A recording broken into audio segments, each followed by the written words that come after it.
Happy Homebrew Wednesday, everyone. This is my Smash competition entry. It is a inspired by Bell's Two Hearted. It is 100% Maris Otter, of course, and Centennial. So that's it. That's what's going to the UK. Good look, Gander. That's what's coming your way if you live in the UK and you're in the Smash Off. If I could smell a rainbow, that'd be what a rainbow would smell like.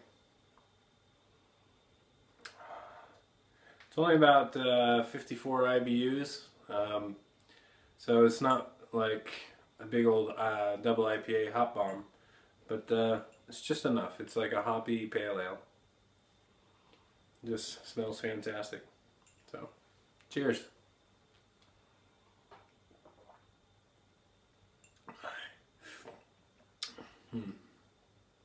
Follows it.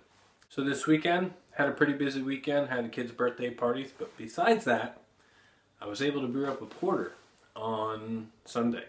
So it's basically trying to redo my vanilla chocolate porter that I sent over to Harry Brew 69, and he's so far since then made it famous.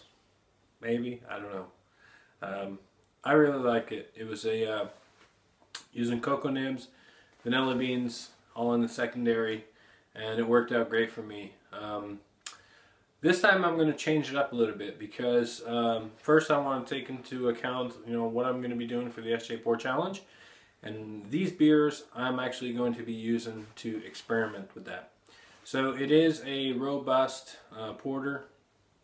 I know I've got it labeled as a Baltic porter somewhere, but anyway, it's more like a robust porter. It's but it's not too roasty, toasty. I mean, it's got a nice chocolate balance with the chocolate malts and the roasted barley, and also the vanilla beans just sort of coats it over with a nice vanilla taste. So I really enjoyed that one. This time though, I'm going to change it up a little bit because I'm going to try and make Homer Simpson's favorite beer, beer and bacon. How can you go wrong? So I'm going to try and make a bacon porter out of it. So it'll probably be, well, there's oatmeal in the recipe. I'll also use cocoa nibs in the secondary. I may be doing coffee. So it'll be a oatmeal, chocolate, coffee, bacon porter. That's all in one 5-gallon fermenter. And then in the second 5-gallon fermenter, I'll be doing, I think I want to try and do the chocolate almond coconut porter. Kind of get like that Almond Joy or Mounds, or Almond Joy has nuts, Mounds don't. Okay, so it's going to be an Almond Joy. Almond Joy sort of porter. So I'm kind of experimenting with that. Whichever wins my taste buds that I like the best, I'll probably end up entering into the competition. No secret, that's what I'm probably going to be doing. I do have some brew footage from this weekend, so let's go ahead and check that out. Alright, getting today's grain bill ready. Over here we've got about 6 kilos, actually almost 7 kilos of pale malt. It's going to make up 60% of the grist today.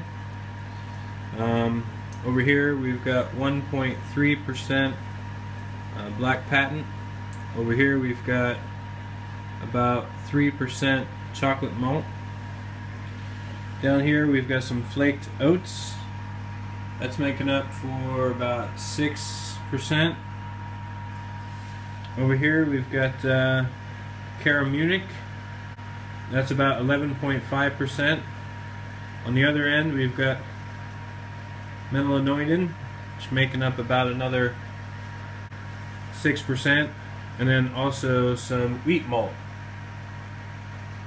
and that's making up 3%. So that's the recipe for today, and that's going to make up the porter for the chocolate vanilla porter base. So anybody who has done these types of recipes before know that if you're going to do a chocolate or a vanilla porter, this is basically just a porter base. Then all the magic or the chocolate and vanilla happens in the secondary. So let's go ahead and get this milled up, and ready to mash in.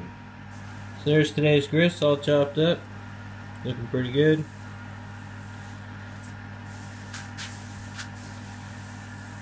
Not bad. Alright, let's get this in the mash tun. Okay, there we go.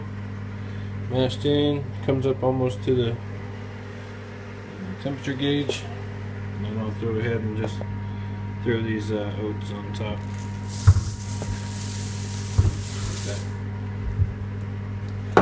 Yeah, spread them out. Get the spar jar in there and get ready to mash in. Okay, so currently mashing in.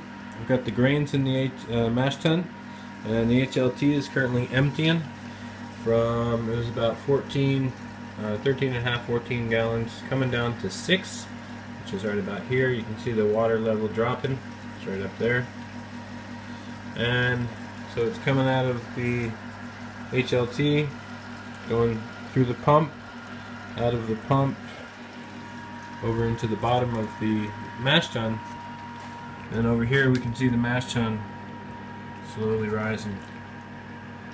Currently at about 8.5 gallons, rising. That's the initial color. That will get darker though as the mash continues. So yeah, 9 gallons so far. Over here we've got just a little less than 8. It's coming down. We'll stop when it gets to 6. So yeah, looking in here, get some of the water starting to rise up over. That's looking pretty good. Good stuff.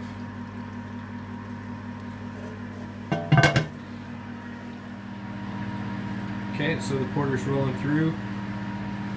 Got the HLT tuned into 69 degrees Celsius, and then the mash tun is holding steady at right about 68.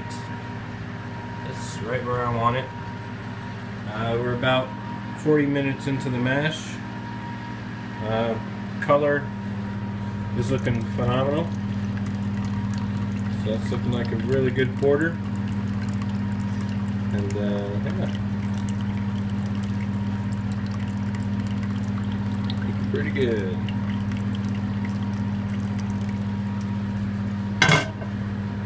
Alright, so we'll let that go for about another 20 minutes and then start the mash out. Alright, changed my hoses around, starting to mash out. That's looking nice and clear. Looking really nice.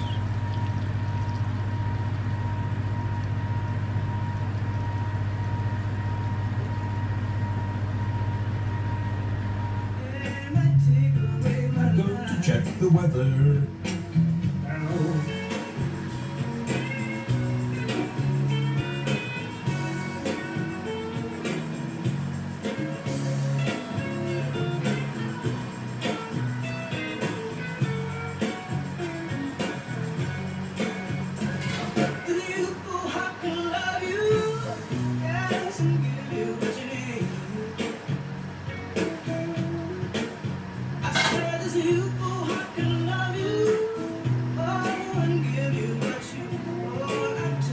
Thanks a lot, Tom. Appreciate it.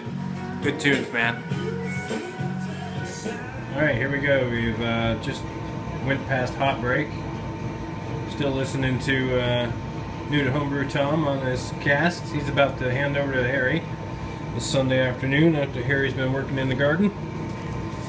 Alright, first edition is going to be 53 grams of Challenger. It's going to be a 60-minute boil. Here we go. Ready? Hops are in. Let's go ahead and hit the timer. 60 minutes on the clock. Count up is going.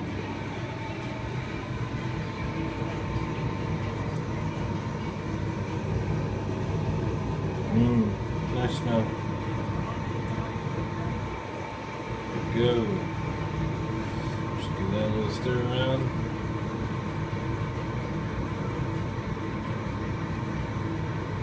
Mixed in. See that color on that porter? Very nice color. Pre-boil gravity was 1060. I was going for 1061. That's alright. Alright, we'll let that go for 60 minutes and come back at the 20-minute edition. Okay, we're at the 40-minute mark in the boil, so 20 minutes left.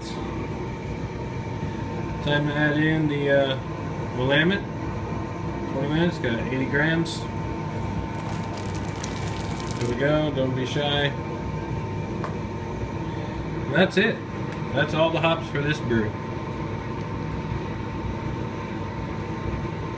I've added in a kilo of brown sugar, so that's in there as well already. Stir it up. There we go.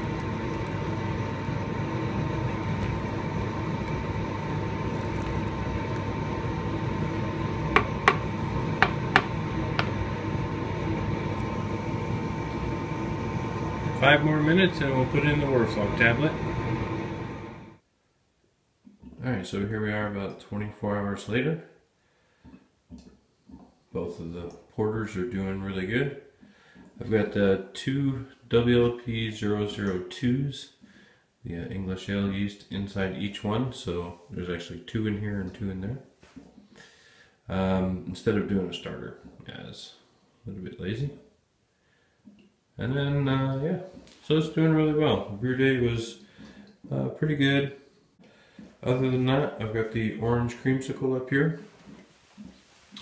It's dry hopping with 2 ounces of Amarillo and 2 ounces of Summit, and also 3 vanilla beans, sliced and diced.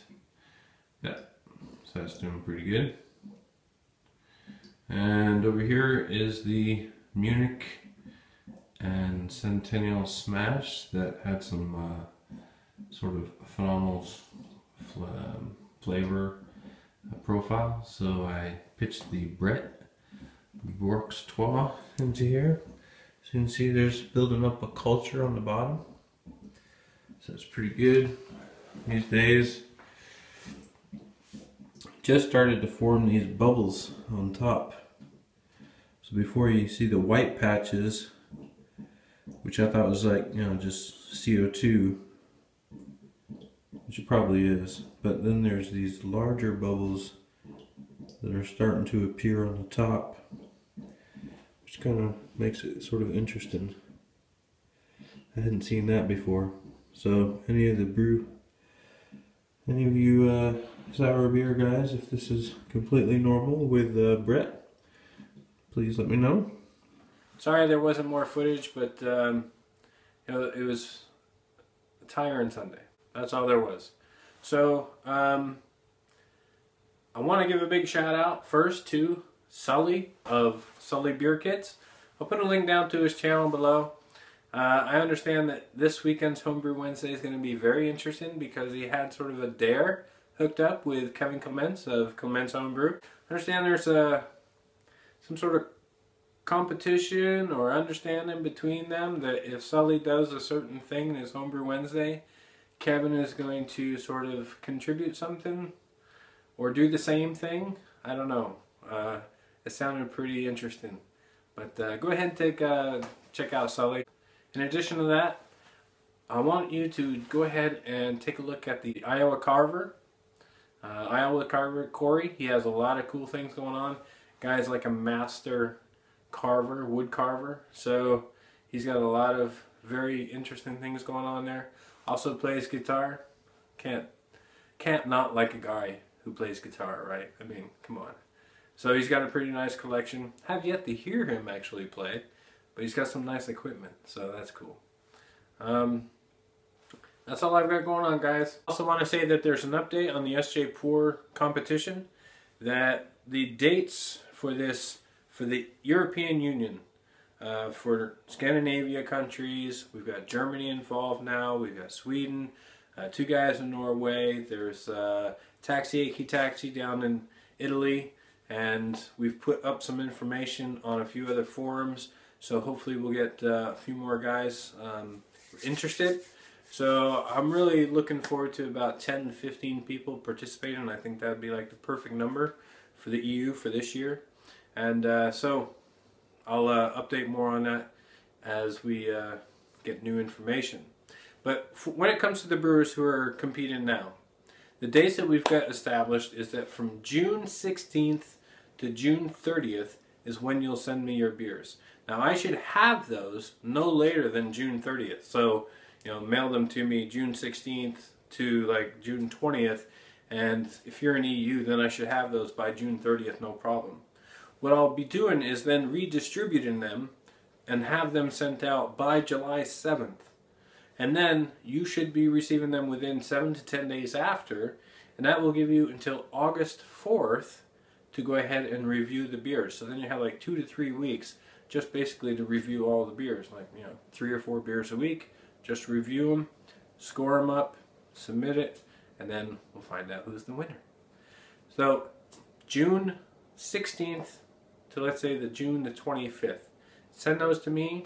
I have to have them by June 30th so that I can redistribute them and have them sent out by July 7th. After that, when you get them, review them as fast as you can or as best you can so that we can have all the reviews done by August 4th. That's it. I'll have more information for you about the website, registration, scoring sheets, and all that other stuff as soon as it becomes available. So you'll be the first one to know after I know. So yeah, looking forward to it. And that's about it for now. So that's it, guys. I hope you guys are all having a hell of a week and have a better weekend. Cheers.